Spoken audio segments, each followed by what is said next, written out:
ये कहानी एकता और शक्ति के बारे में है, जो हमें सिखाती है कि मिलजुल कर रहने में ही बड़ी से बड़ी मुश्किल का हल छुपा होता है। शिकारी और कबूतरों का जाल। संगठन में शक्ति।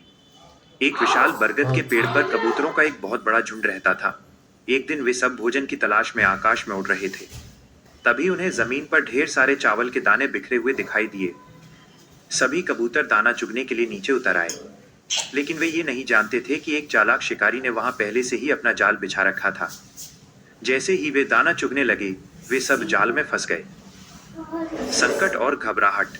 कबूतरों का राजा बहुत समझदार था।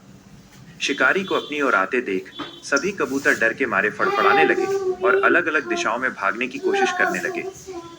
शिकारी खुश था कि आज उसे एक साथ इतने सारे शिकार मिलेंगे। राजा ने चिल्लाकर कहा, घबराओ मत।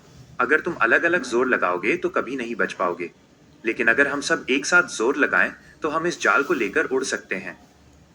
असंभव को संभव बनाना। राजा की बात मानकर सभी कबूतरों ने एक साथ मिलकर पंख फड़फड़ाए और 1, 2, 3 कहते ही पूरे जाल को लेकर ही आसमान में उड़ गए। शिकारी ये देखकर हक्का बक्का रह गया। वो जाल के पीछे भागा, लेकिन कबूतर अब तक ऊंचाई पर पहुंच चुके थे।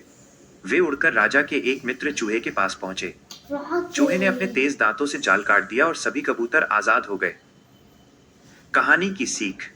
एकता में बल है। जो काम अकेले नहीं हो सकता, वो संगठन के माध्यम से आसानी से किया जा सकता है। विपत्ति में धैर्य। मुश्किल समय में घबराने के बजाय शांति से सोचना और मिलकर काम करना ही समझदारी है। सच्ची मित्रता। एक सच्चा मित्र वही है जो संकट के समय काम आए।